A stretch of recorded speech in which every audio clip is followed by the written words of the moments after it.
غلامی سے بدتر ہے بے یقینی، غلامی سے بدتر ہے بے یقین نہیں، یقین کامل، پیر کامل کہ یقین کامل؟ حالانکہ دونوں کوئی کامل ہونا چاہیے، پر یقین کامل بڑا نفع دیتا ہے۔ یقین کامل ہے، آپ یقین کریں۔ ایک درویش کی میں بات پڑھ رہا تھا تو وہ کہیں مرید ہو گئے، تو اتنے یہاں نا پیری مریدی بڑی کچی ہوتی ہے، ہو بھی سکتا ہے، پوچھ بھی لیتے ہیں کہ ایسا نہیں، مرید ہو گئے تو کسی نے ان کو کہا کہ سچی بات یہ ہے کہ بندہ کامل نہیں۔ فرمانے لگے نہیں کامل تو میں نے پکڑ لیا، میں نے رب سے کہنا ہے اسے کامل کر، کیونکہ میرا سارا کچھ یہی ہے۔ ختم ہو گئی بات، ایک در پھڑیے تو محکم پھڑیے، ایک دئی ہو کے مریے، اللہ کر دے گا کامل۔ ختم ہو گئی بات۔ یہ کیا بات ہوئی؟ کچی کچی باتیں کرنا، کچی کچی اور عقل کے گھوڑے دوڑانا، بس جس سے لگا لی پھر اس سے پکی لگا لی۔ یہ آپ جہالت سے، وہ اعظم چشتی کہتا ہے لگا جدوں بازار ازلدا تے لوکی چوراں وانگ سدائے، کسے نے لٹ لئی علم دی دولت تے کسے ہاسے چولی پائے، اعظم ویخ جہالت ساڈی اسی عشق خرید لے آئے۔ ایک جہالت ساڈی اسی، اور ایک شعر اور بڑا کمال ہے اس کا، چلو آ گیا ہے، اعلیٰ حضرت کا موضوع ہے نا تو مجھے بھی بڑا ہی مزہ آ رہا ہے۔ تو وہ کہتے ہیں کہ کسے دے سر دستار امامت اس علم پڑھاون سکھیا ہے، تو کسے نے پہنے فقر دچوگا اس زہد کماون سکھیا ہے، اعظم ویخ مقدر ساڈا اساں یار مناون سکھیا ہے۔ ویخ نا مقدر ساڈا اساں پکا پروگرام بنایا ہے، ویخ مقدر ساڈا اساں یار مناون سکھیا ہے، تے سانوے دی بڑی جاچ ہے۔ اسا یار نہیں سمجھے بات کی، اسا یار مناون، صحابہ کو پتہ ہوتا تھا کہ حضور کو منانا کیسے، وہ بندہ ڈھونڈ کے لے آتے تھے، انہیں پتہ تھا یہ کیسے مانیں گے۔ اعلیٰ حضرت فرمانے لگے کہ طبیب کی بات غلط ہو سکتی ہے، حبیب کی بات غلط ہو سکتی، مجھے تعاون نہیں ہو سکتا، سوال ہی نہیں پیدا ہوتا۔ وہ حکیم ناراض ہو گیا، وہ ہوتا نا ڈاکٹر صاحب بگڑ جاتے ہیں کہ میرا مطلب یہ کیسے ہو گیا۔ صرف ایک عالم ہے بیچارہ جس کو سارے کہہ لیتے ہیں کہ تو غلط چل رہا ہے، ورنہ ڈاکٹر کے نسخے کے خلاف آپ بات کر سکتے، وہ کہتا ہے ڈاکٹر میں ہوں کہ تو ہے۔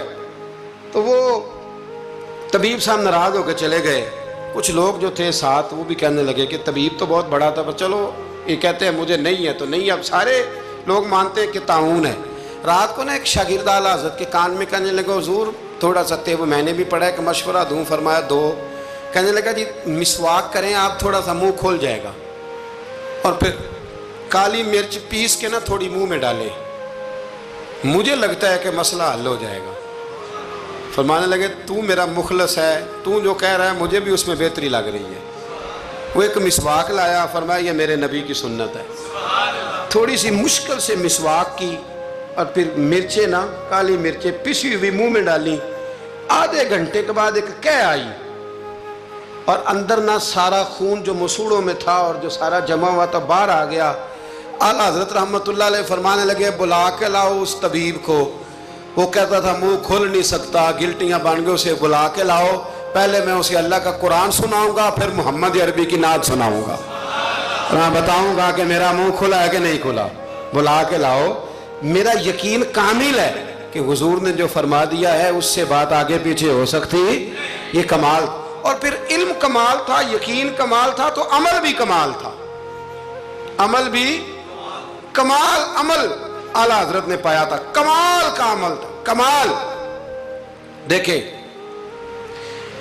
ایک دفعہ نا آپ نا سفر کرتے تھے نا، جب اس وقت ٹرین پہ سفر زیادہ ہوتا تھا، آج بھی ہندوستان کے لوگ ٹرین پہ سفر کرنا پسند کرتے ہیں، میں نے بھی وہاں ٹرین پہ سفر کیا ہے، تو ٹرین بیفور ٹائم آ جاتی ہے، وقت سے پہلے اسٹیشن پہ ٹرین ہوتی ہے، مزہ آتا ہے ٹرین پہ سفر کرنے۔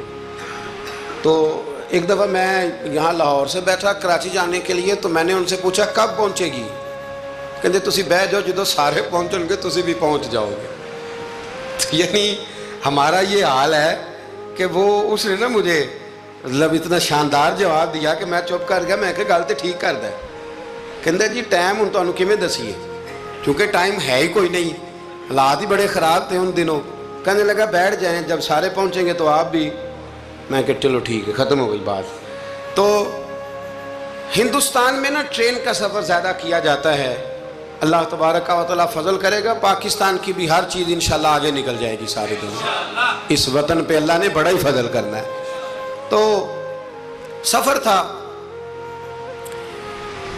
اعلیٰ حضرت کا طریقہ یہ تھا کہ آپ یہ حساب لگاتے تھے کہ نماز کا وقت کہاں آئے گا. تو کوشش فرماتے تھے کہ ٹرین بدلنی پڑے تو بدل لیں، لیکن ایسے ٹائم پہ جا کے ٹرین رکے کہ جہاں نماز نہ رہ جائے. یہ خاص ان کا تقویٰ تھا. بہرحال ایک دفعہ نا اجمیر شریف جا رہے تھے، خواجہ معین الدین اجمیری کے مزار پہ حاضری دے، سلطان الہند کے مزار پہ اعلیٰ حضرت تشریف لے جا رہے. رستے میں نے ایک جگہ مغرب کا وقت ہوا، ٹرین تھوڑی دیر کے لیے رکی تو اعلیٰ حضرت فرمانے لگے نیچے اترو بھائی. ساتھ ہی نا پلیٹ فارم پہ صفیں بچ گئیں، چادریں بچ گئیں، مسلح بچ گئے. اعلیٰ حضرت جماعت کرانی شروع کر دی. رابٹ نام تھا اسٹیشن ماسٹر کا. وقت ہو گیا. وہ جو گاڑی کا ڈرائیور تھا وہ مسلمان تھا اور بڑا عقیدت مند تھا. یہ انگریز تھا، انگریزوں کی حکومت تھی. اس کا دل تھا کہ میں بزرگوں کو نماز پڑھ لینے دوں، پر یہ کہنے لگا چل ٹائم ہو گیا، وصل دے. جو بیٹھ گیا، جو رہ گیا. اس نے وصل دیا گاڑی کو. اعلیٰ حضرت نماز پڑھتے رہے. دوسری رکعت سکون سے نماز پڑھی. اب وہ گاڑی کو آگے لے جاتے ہیں، گاڑی آگے جاتی نہیں. آگے لے جاتے ہیں، جاتی نہیں. وہ رابٹ جو تھا وہ کہنے لگا اس کو، ڈرائیور کو، چلاتا کیوں نہیں؟ کہنے لگا چال ہی نہیں رہی، انجن میں مسئلہ ہو گیا ہے. کہنے لگا ذرا پیچھے کرنا. اس نے پیچھے کی تو پیچھے ہونے لگ گئی، آگے کی تو جاتی نہیں. اس کو شک پڑا کہ یہ مسلمان ہے، شاید فیور کر رہا. کہتا تو نیچے اتر، میں بیٹھتا ہوں. وہ بیٹھا اور وہ آگے کرتا ہے تو گاڑی آگے نہیں جاتی، پیچھے کرتا ہے تو گاڑی پیچھے جاتی ہے. انجینئر کو بلایا، ہر چیز چیک کر لی، پر گاڑی چلتی نہیں. کیسے چلے؟ ہر مشکل دی کنجی یارو ہاتھ مرداں دے آئی. یہ کیسے چلے گی؟ سوال ہی نہیں پیدا ہوتا، چل سکتی نہیں. اب جو اس کو نا تھوڑی سمجھ آئی، پوری سمجھ کے بعد نا دل نرم ہوا. اتر کے نا اعلیٰ حضرت نماز پڑھ رہے تو بیٹھ گیا. غور سے دیکھنے لگا کہ بڑے خشوع سے، خضوع سے، عاجزی سے، دل جمی سے اعلیٰ حضرت نماز پڑھ رہے ہیں. شوق سے، ذوق سے، توجہ سے. بڑا متاثر ہوا. نماز مکمل ہوئی نا تو ڈرائیور سے کہنے لگا میں نے بھی ساتھ جانا ہے. وہ بھی گاڑی میں بیٹھ گیا. تو اعلیٰ حضرت سے فرمانے لگا، عرض کرنے لگا حضور یہ کیا تھا سارا کچھ؟ فرمانے لگے کچھ بھی نہیں، میں رب کی نماز پڑھ رہا تھا، رب نے بندوبست کرا دیا ہے. نماز جو اللہ کی تھی اللہ نے بندوبست کر دیا ہے، اس سے زیادہ میرا کمال کوئی نہیں. کہنے لگا حضرت جی پہلے میں نے اسلام سنا تھا، آج میں نے اسلام دیکھ لیا ہے. آپ مجھے کلمہ پڑھائیں، میں مسلمان ہونا چاہتا ہوں. آپ مجھے کلمہ پڑھائیں، میں مسلمان ہونا چاہتا ہوں. اب مرید، آپ کو پتہ ہے مریدوں کا اپنا ذوق ہوتا ہے. کہنے لگے حضور آپ کی کرامت ہے، آپ کی کرامت ہے کہ ایک انگریز مسلمان ہو گیا. فرمانے لگے بڑے آدمی تھے نا تو بڑے لوگ چیزیں اپنے کھاتے میں نہیں ڈالا کرتے، وہ ان چیزوں سے نفع لے کے قد نہیں اونچا کرتے. کہا جناب آپ کی کرامت ہے. فرمایا نہیں میری کرامت نہیں، یہ نماز کی برکت ہے. میری کرامت نہیں، یہ نماز کی برکت ہے کہ میں نماز پڑھ رہا تھا اور نماز کی برکت سے اللہ نے اسے ایمان کی توفیق عطا فرما. اعلیٰ حضرت نے اپنی ساری زندگی، ایک شخص نے پوچھا کہ آپ نے ساری زندگی حضور کی نعتیں لکھی ہیں تو قبر میں جاؤ گے تو کیا کہو گے؟ کہنے لگے کہوں گا سرور کہوں کہ مالک و مولا کہوں تجھے. حضور سونیا میں کیا کہوں؟ سرور کہوں کہ مالک و مولا کہوں تجھے، باغ خلیل کا گلے زیبا کہوں تجھے، تیرے تو وصف عیب تناہی سے ہیں بری، حیراں ہوں میرے شاہ میں کیا کیا کہوں تجھے، حیراں ہوں میرے شاہ میں کیا کیا کہوں تجھے. لیکن رضا نے ختم سخن اس پہ کر دیا، خالق کا بندہ خلق کا آقا کہوں تجھے. پھر کہنے لگے نعمتیں بانٹتا جس سمت وہ ذیشان گیا، ساتھ ہی منشی رحمت کا قلم دان گیا. انہیں مانا انہیں جانا نہ رکھا غیر سے کام، للہ الحمد میں دنیا سے مسلمان گیا. آج لے ان کی پناہ، آج مدد مانگ ان سے، کل نہ مانیں گے قیامت میں اگر مان گیا. جان و دل ہوش و خرد سب تو مدینے پہنچے، تم نہیں چلتے رضا سارا تو سامان گیا. اور دیکھیے لکھنے کا انداز. کہنے لگے ان کی مہک نے دل کے غنچے کھلا دی. ان کی مہک نے دل کے، یہ نہیں کہا کہ موسم کھلا دیا ہے، دل کے، صرف حضور نے نہیں، حضور کی مہک نے، ان کی مہک نے دل کے غنچے کھلا دیے ہیں جس راہ چل دیے ہیں کوچے، بس حضور گزر جائیں تو وہ گھر بس جاتا ہے، کوچہ بس جاتا ہے۔ ان کی مہک نے دل کے غنچے کھلا دیے ہیں، جس راہ چل دیے ہیں کوچے بسا دیے ہیں۔ اللہ کیا جہنم اب بھی نہ سرد ہوگا؟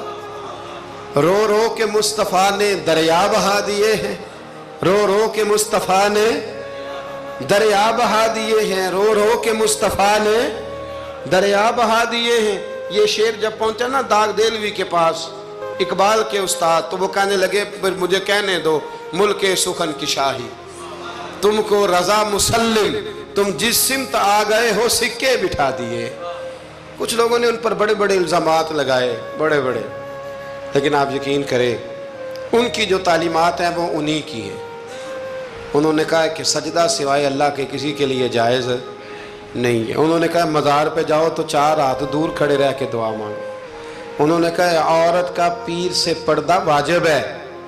انہوں نے دین جو بتایا ہے نا، لوگوں نے بڑے بڑے پراپوگنڈے کیے، بڑے بڑے لوگ پراپوگنڈے کرتے رہتے ہیں۔